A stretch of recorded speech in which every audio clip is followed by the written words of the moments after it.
war degdeg daawadayaal ciidanka xoogga dalka Soomaaliyeed ayaa howlgalladii ugu cuslaa saaka waxa ay ka sameeyeen deegaano iyo tuulooyin hoostaga gobolka Shabeellaha Dhexe waxayna ciidanku jab xoogan ay gaarsiiyeen kooxda qawaarijta ah ee Al-Shabaab la daawada ciidanka oo gudaha u galay fariisimadii kooxda nabadiidku ay ku lahaayeen deegaano iyo tuulooyin dhaca gobolka Shabeellaha Dhexe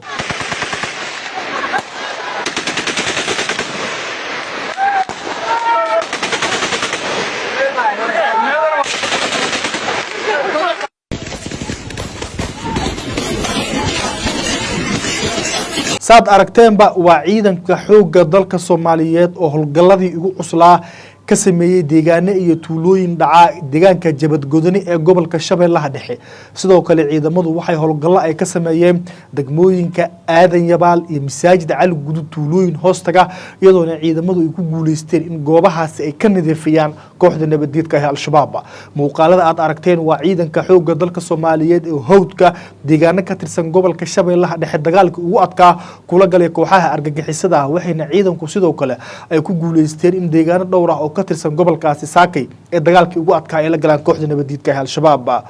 howlgalladan oo ahaa kuwa aad u xoogan ay ciidamadu sidoo kale waxa ay ku guuleysteen in dhowr jiha oo ka tirsan gobolka Shabeellaha Dhexe ay ka qaadaan dagaal culus duqeymo ayaa sidoo kale barbar socday howlgalladii saakay ka dhacay deegaano ka tirsan gobolka Shabeellaha Dhexe waxayna ciidanka xoogga dalka Soomaaliyeed ay ku guuleysteen in goobo hor leh oo ka tirsan gobolkaasi inay ka nadiifiyaan kooxda qawaarijta ah Al-Shabaab wararka ayaa sidoo kale waxay intaasi ku darayaan in ciidanka xoogga dalka Soomaaliyeed ay ku guuleysteen in deegaanka Jabadgodani iyo tuulooyin hoostaga ay ku qaarijiyaan ilaa 32 dhagar qabo oo ka tirsan kooxda nabadiidka ah Al-Shabaab waxayna ciidanku sidoo kale ay ku guuleysteen inay gacanta ku soo dhigaan horjoogayaal iyo maleeshiyaad ka tirsan kooxda argagixisada ah Al-Shabaab Shabeellaha Dhexe waxaa si xawli uga soconaya howlgallada culus oo ay wadaan ciidanka xoogga dalka Soomaaliyeed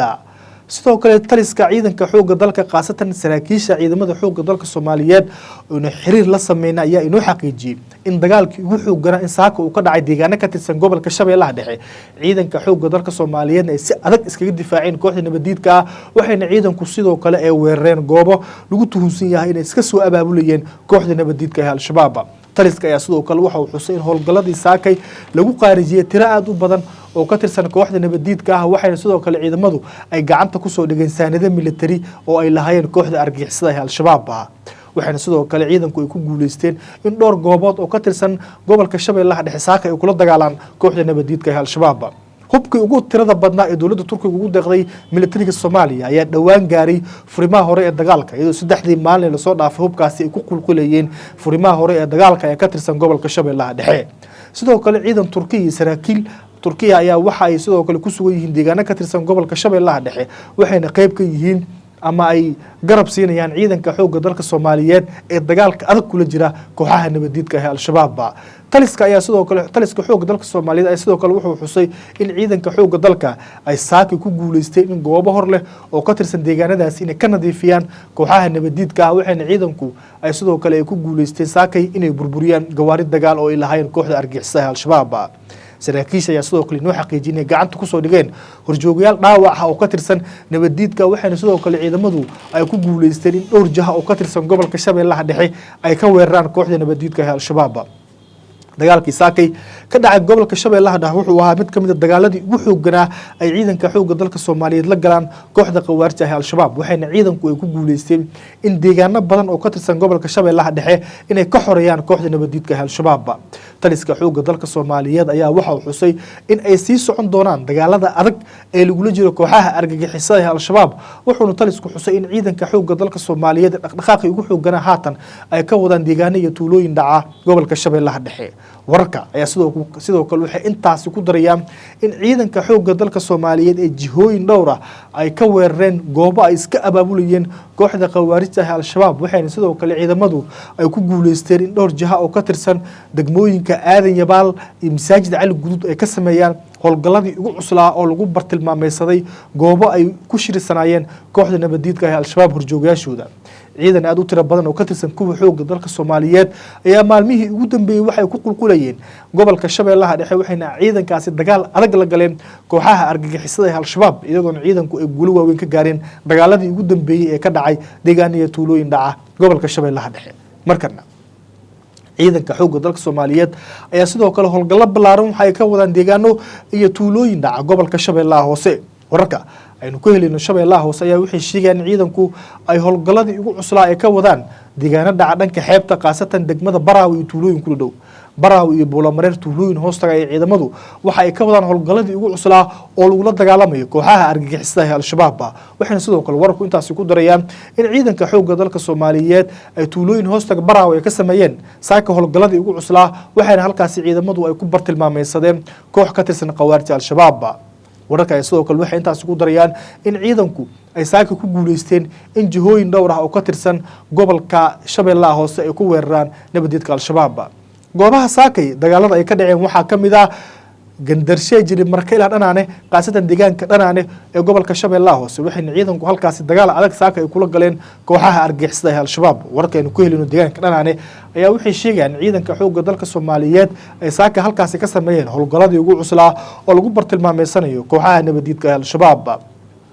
dhanaane gandarshay jili marka waxay ka mid tahay goobaha sida weyn ee ciidanka xoogga dalka Soomaaliyeed uga wadaan abaabulka xooggan ee ka dhana kooxaha nabadgelyada waxayna wararku intaas ku darayaan in saakay ciidanka xoogga dalka Soomaaliyeed ay ku jarmaadeen goobo badan oo ay ku dhuumaanaysan jireen kooxda argagixisada Al-Shabaab. sidoo kale ciidanka ayaa waxay ku guuleysteen inay gacanta ku soo dhigaan saanado military iyo hub ay ka careen kooxda nabadgelyada Shabeellaha Hoose waxaa dhaqaaqadii ugu xoogganaa ka wada ciidanka xoogga dalka Soomaaliyeed. sidoo kale deegaanka Tuurtuuro iyo tuulooyin ku dhow ay ciidamadu howlgallada ay ka sameeyeen.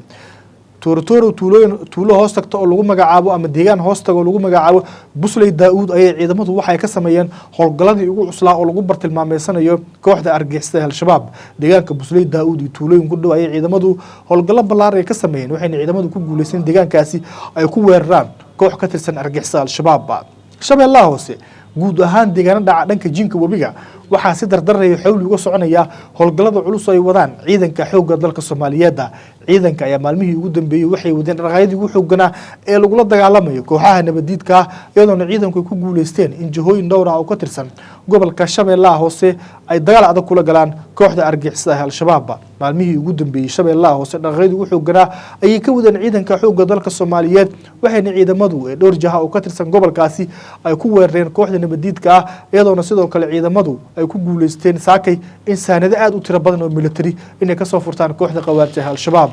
duqeymo dhanka cirka ah ayaa sidoo kale waxay ka dhaceen gobolka Shabeellaha Hoose qaasatan deegaanka dhanaan iyo tuulooyin ku dhow waxaana duqeymahaasi loola bartilmaameedsaday horjoogayaal iyo maleeshiyaad ka tirsan kooxda nabadgelyada kuwaas oo ku geel qalanayay deegaan hoostaga deegaanka dhanaane ee gobolka Shabeellaha Hoose. kooxdan ku geel qalanaysa deegaankaasi ayaa waxaa ka warhelay ciidanka xoogga dalka Soomaaliyeed waxaana lala bartilmaameedsaday duqeyntii ugu xoogganeed iyadoona halkaasi la gaarsiiyay qasaarihii ugu xoogganaa. gobolka Shabeellaha Hoose waxaa si xawli uga soconaya howlgallada culus ay wadaan ciidanka xoogga dalka Soomaaliyeed. Hiiraan ayaa ka mid ah goobaha sida weyn ciidanka xoogga dalka Soomaaliyeed uga wadaan howlgallada xooggan ee lagula dagaalamayo kooxaha nabadgelyada Al-Shabaab. deegaanka Burdaar iyo Teedaan iyo deegaano kale oo hoostaga gobolka Hiiraan ayay ciidamadu waxay ka wadaan howlgalladii ugu xoogganaa oo ka dhana kooxaha qawaarta Al-Shabaab. wararka aynu ka helino gobolka Hiiraan qaasatan tuulooyin hoostaga deegaanka Teedaan ayaa waxay sheegayaan ciidanku ay howlgalladii ugu cuslaa halkaas ay ka sameeyeen waxaana qasaare iyo jab xooggan la gaarsiiyay kooxda argagixisada Al-Shabaab. Teedaan iyo Burdaar waxay ka mid yihiin deegaano hoostaga gobolka Hiiraan waxaana ka soconaya dhaqaaqyadii ugu xoogganaa oo ay wadaan ciidanka xoogga dalka Soomaaliyeed. saraakiisha qaybta 27aad ee ciidanka xoogga dalka ayaa inoo xaqiijiyay in gobolka Hiiraan si xawli dardar leh uga soconayo howlgallada culus ay wadaan ciidanka xoogga dalka Soomaaliyeed waxayna ciidanku ay ku guuleysteen in guud ahaan deegaano iyo tuulooyin dhaca gobolka Hiiraan ay ka nadiifiyaan kooxda qawaarta Al-Shabaab. sidoo kale howlgalladu waxay ka soconayaan tuulooyin hoostaga degmada Maxaas khaasatan deegaanka Dhisaqtiir iyo Ceel Gorof waxayna ciidanku halkaasi qasaare xooggan ay ku gaarsiiyeen kooxda argagixisada Al-Shabaab. daawadayaal wixii ku soo kordha howlgallada culus ee ka soconaya deegaanada tuulooyin dhaca gobolka Shabeellaha Hoose Shabeellaha Dhexe iyo Hiiraan ay guud ahaan goboladaasi channelkeena ayaad ka daawan doontaan. fadlan hadduu muuqaalku ku soo gaaro meel inoo gaarsiin channelkan subscribe noo dheh. waa mahadsantihiin.